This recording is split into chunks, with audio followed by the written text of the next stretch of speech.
What a difference a day made. 24 little hours. What the sun and the flowers. Where there used to be rain. My yesterday was blue, dear. Today I'm a part of you, dear. My lonely nights are...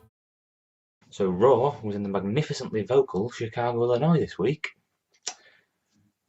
It was good. It was good.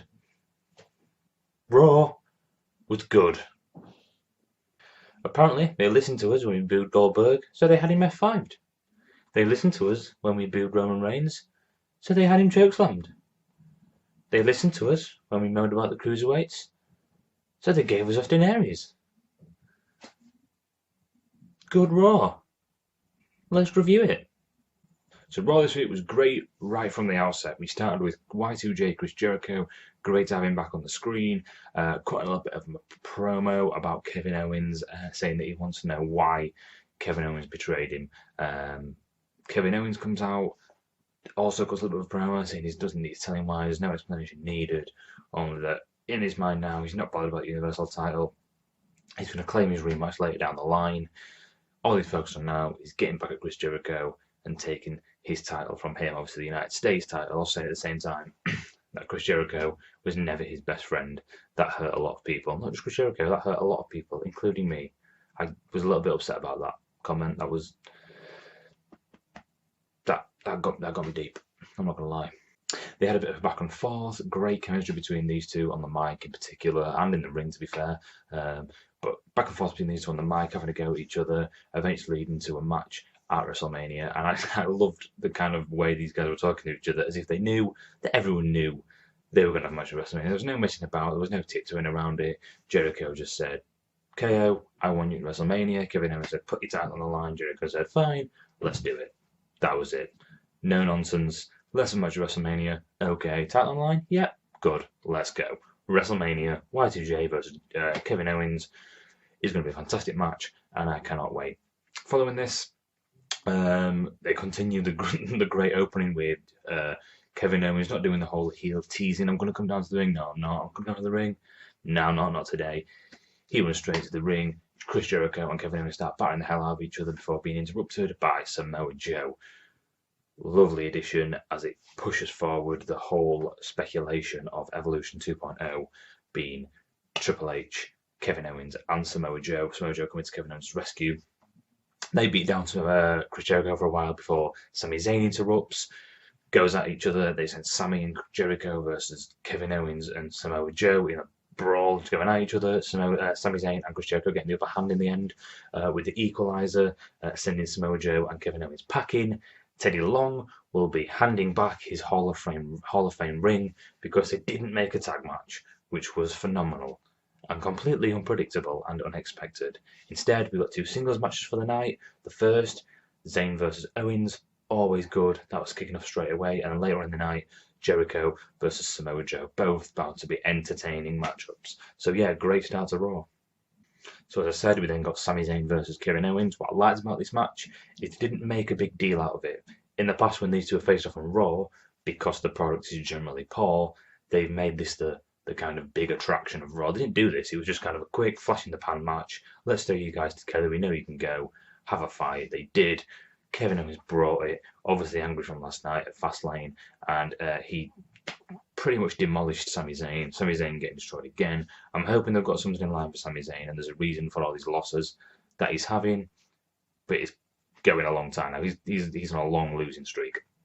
So I'm hoping they've got something in store for him. But either way, Kevin Owens looking really, really strong. Obviously, that's the main feud at the moment, Kevin and Chris. So it makes perfect sense to have Kevin Owens pick up a dominant win, and that is exactly what he did. The match itself was okay. It didn't run too long, but I didn't feel it needed to. The longer it ran, the more I felt like they were trying to make that the match of the night, which they didn't have to do. So yeah, good match. Kevin Owens picking up the win and moving on. Next up, we've got a cruiserweight title match. A little bit unfair on Neville, I thought, to make him defend his title twice in 2 nights against 2 pretty formidable opponents. But we've got Swan versus Neville for the cruiserweight championship at first. I was a bit, why? Why is this happening? Didn't think that Rich Swan deserved a title match per se until we were reminded by Aries or Saxton or Cole or Graves, one of them, that Swanee still owed a rematch when he lost because he never got one. No, fair enough. I'll give you that. Later on the match. The match itself was good as always. The cruiserweights finally getting a lengthy match on Raw. Obviously, it was a title match, but still, I will take it. Running for about 10 minutes. And the match itself was really entertaining. A little bit back and forth between the 2 guys. Neville still looking pretty dominant, getting the win with the submission. I'm not sure what it's called, apologies, but we're getting the win with the submission. Again, not hitting the red arrow that we saw at Fastlane. Going to be a very rare move from Neville, and I feel like they're going to build the red arrow into being an complete end game. So when he hits that, it is over because he hits it very rarely now, which I'd like to see. Moving on from that, Neville gets interviewed by Austin Aries, and the next 5 minutes were fabulous. I absolutely adored it. First of all, the crowd, they knew it was coming, and they were on their feet. Chicago not letting us down. Crowd on their feet, chanting for Austin Aries, Neville picking up on this, and the way these 2 guys work together with the crowd did fantastically. The way the 2 guys worked together, bouncing off each other in the interview, was fabulous. Austin Aries kind of wiping his face every time Neville kind of over-pronunciated something, taking his glasses off. Neville disrespecting Austin Aries, saying there was no way Austin Aries will ever be on Neville's level. Austin saying, one more question. Not much of a question, more of a statement. Hits him with the microphone, hits him with the elbow, drives him out of the ring. Austin Aries looking strong, firmly in the cruiserweight division now, I'd like to think, and pretty much heading towards Neville versus Austin Aries at WrestleMania, which will be fantastic. I cannot wait. This whole little segment got the biggest crowd reaction and biggest pop since the Cruiserweight Classic, since the Cruiserweights came back to the WWE. And rightly so, it was fantastic. This is what the Cruiserweight division should be about. This is the kind of feud we've been waiting for in the Cruiserweights. A really meaty, authentic feeling, beautiful feud. And Neville and Austin Aries is exactly that. And I cannot wait for this match. Also, the banana mystery continues. Austin Aries still with the banana in his pocket, still not being mentioned, still just sitting there, unresolved. I like it. We then got to hear from our new Universal Champion, Goldberg. And the crowd were having none of it. Now, you know what? They were still chanting Goldberg. I think wherever he goes, he's going to get the chance, but you could tell that it was a less than perfect reaction for Goldberg. He got boos, he got CM Punk chants, obviously, and the crowd were definitely a little bit frosty. Rightfully so. Rightfully so. We'll let them have their opinions on this, and this time we'll let them. Goldberg saying he owes this victory to the fans. That was really corny and cheesy. I didn't need that. I'd rather see different characters from Goldberg. That's incredibly cliche and not very good. I don't like that at all. But he then was going on to say that he's going to let us all know some information that he's not made public and that he's told no one before being announced by Heyman. This was not talked again. This part was not talked about again. But it was quite interesting whether they're going to use that later on, some sort of public information that Goldberg was about to tell the universe, whether that'll come into play down the line, during the match, after the match. We'll have to wait and see. Other than that, it might have been something that wasn't in the script. Just complete speculation here. It might have been something that wasn't in the script. Vince McMahon stood in the back thinking, what the hell is he about to say? Hey, Heyman, get out there. You never know. You never know in this business, especially with someone like Goldberg, who's not been around for a decade. So yeah, could have been an interesting point there. Anyway, Heyman comes down, does his Heyman thing. Brock Lesnar comes down. Didn't actually know Brock was going to be there, so that was nice. Brock comes down to the ring. They have a standoff. Heyman got a little bit of a Heyman promo. And then Brock Lesnar hits Goldberg with a beautiful F5, something we all wanted to see. I love that Goldberg hung onto the belt as he went down for the F5. That was fantastic. Brock Lesnar looking strong. Goldberg selling the F5 pretty well. I like the way Goldberg sold that. Looking defeated. He was sweating more than Mark Henry and Sheamus put together, which was odd after one F5. still not selling the whole idea that he could go for more than 2 minutes, but we'll have to see. And it was a nice little build toward WrestleMania, I thought. It was interesting to see what they do in the next few weeks leading up. But you know what? I didn't feel like the title was out of place on Goldberg. I was really annoyed after Fastlane, but now the way the Kevin Owens and Chris Jericho feud has continued, and this little segment here, made everything feel a little bit better somehow. It made everything feel, I might just be an idiot, and they might have just got me over a barrel, but I didn't mind seeing the title on Goldberg for now. And if it's going to be over at WrestleMania, I'm okay with that. We've seen Brock as the champion before. He was a great champion. He was an interesting champion. He brought something else, and if Brock beats him at Brock beats Goldberg at Mania, I'm happy to see that. So yeah, this was a good segment. Apart from Goldberg's cheesy, cliche character. Thumbs up. We then got tag team action. Enzo and Cass taking on the Club. Can't remember if it was for the titles or not. Either way. Enzo and Cass got a classic Enzo and Cass promo. Back to the best. As like Fastlane. Great to see them back doing what they do best on the mic and being a lot more interesting in the title picture. If this keeps going, they'll be at least be able to put on an interesting match, an intriguing match at WrestleMania, depending on who's in the match. At Mania, the match itself was an okay match. Did what it needed to do. It wasn't anything special. Cesaro and Sheamus stand on the outside. I love Cesaro when he's in his suit. He's hilarious. He can just wear his suit every Raw, and he will make it better and just crack jokes and puns. Enzo accidentally knocking into Cesaro, throwing his coffee everywhere. Cesaro getting mad, going in the ring, going for the clothesline. Enzo ducks, hits Anderson. Anderson and Gallows get the win via DQ. And then all hell breaks loose pretty much between Sheamus and Cesaro, Enzo and Cass, and Gallows and Anderson. It did, like I said, it did what it needed to do. It pushed the narrative of the three teams forward, didn't leave any team out that we expected to be in the title picture, and then set up the match next week. Raw finally setting up its matches a week in advance. Great for Enzo and Cass versus Cesaro and Sheamus, the winners taking on the Club at Mania for the titles. The match they've set up, like I said, I'm more than happy that they've set up match. They're finally doing that a week in advance, which is great to see. The following over from what SmackDown are doing, which, like I said, is fantastic to see. The match itself, again, it's an okay match. It's a match that we've had a while, and it's something that seems to happen in the tag team division. Nothing else seems to happen. We get a number one contenders match, they win or they lose. We get a number one contenders match, they win or they lose. We get a number one contenders match, they win or they lose. And it seems to be very, very repetitive. I know that's the general gist of how the whole business works when you're after a title, but you'd like to see some kind of twist and turn in there, and a feud lasts a little bit longer than a couple of months after the title match, win or loss. So if we're coming out of WrestleMania, we'll see a bit of a longer feud in the tag division on Raw, but we'll have to see. For now, this was an okay segment, pushing the narrative forward, and it was okay to see. Back to the cruiserweights, and back to the 3-minute cruiserweights. We got the 10-minute match, which was nice, and they hit us back in the vent. They're saying, "You got your 10 minutes. Don't worry about this next match. Could be going back down to 3 minutes." Cesaro versus Daivari. Match was well, it was 3 minutes. Cesaro picking up the win, calling out Brian Kendrick.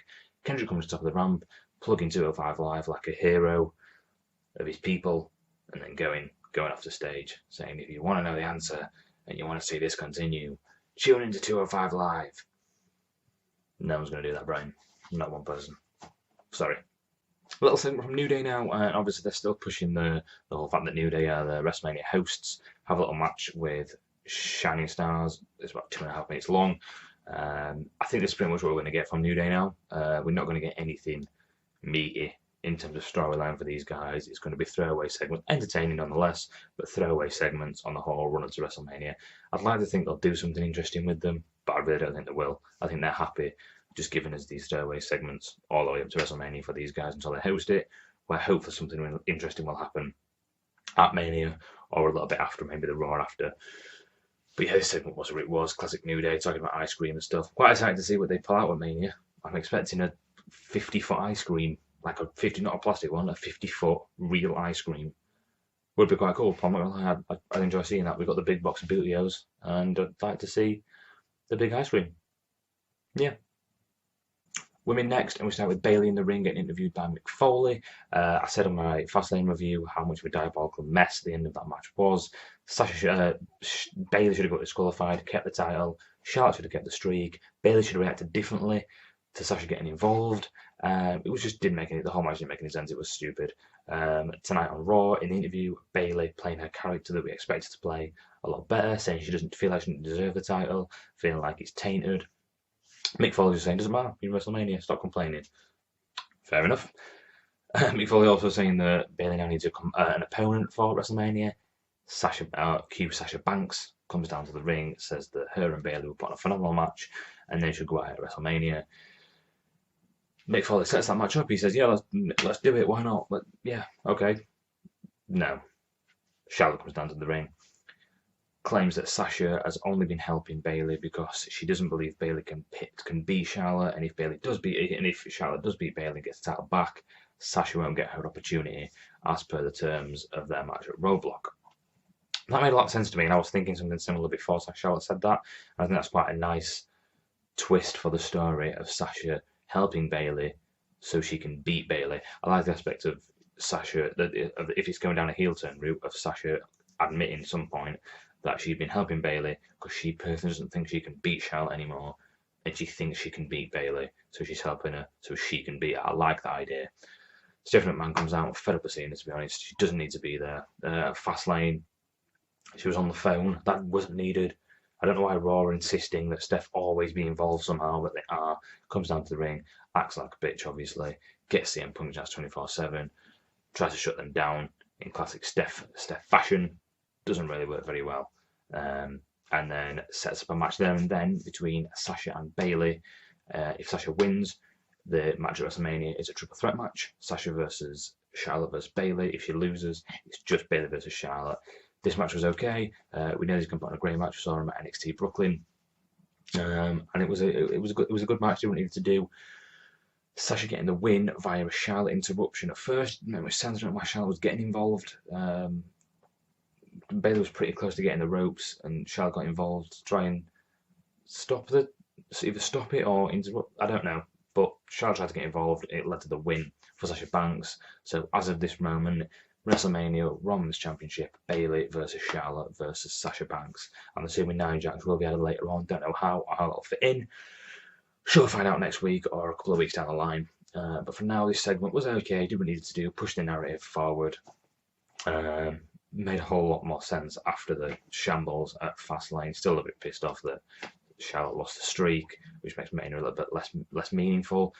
But it is what it is. The other previously advertised match now on Raw, Samoa Joe versus Chris Jericho. Match I was looking forward to. I love these two guys in the ring.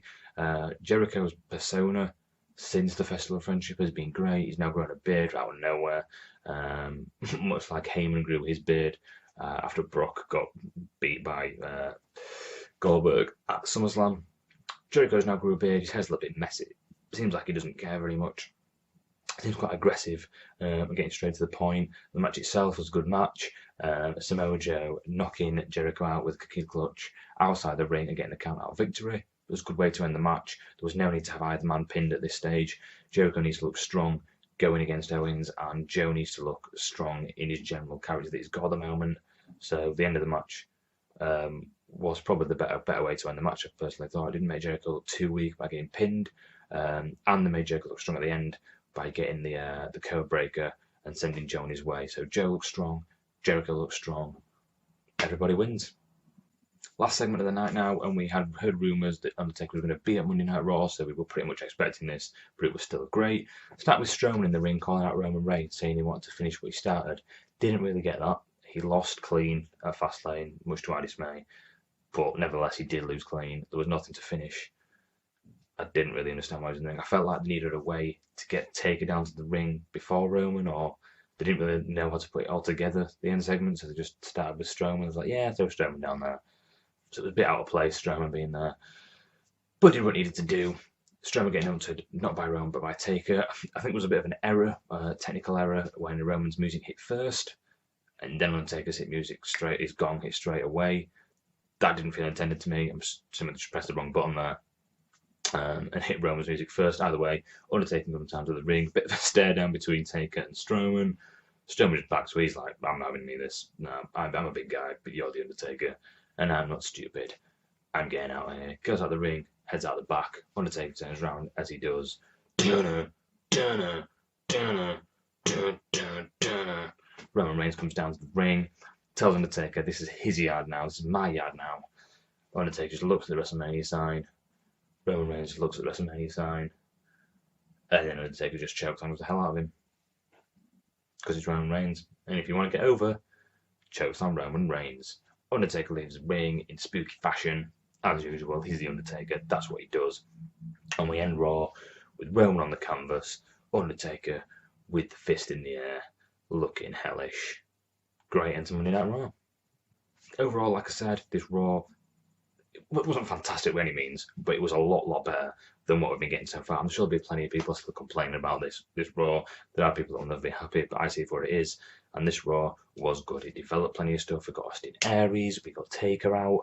It developed Jericho and Owens finally. We saw something between Brock and Goldberg. It seemed to have all the elements that needed to be there. They've now set up a match for next week, which is a meaningful match, which will set up a match at WrestleMania. That's on the right tracks. Definitely feels a whole lot better than the usual Raw that we used to. And looks like they're trying to step the game up and compete with SmackDown. So great to see. Good from Raw. Really enjoyed this and looking forward to next week. Guys, if you like what you see, as always, hit the like button, leave your thoughts in the comments. Don't forget to subscribe. Follow me on Twitter at run_the_ropes. And other than that, I'll see you tomorrow for SmackDown Live review.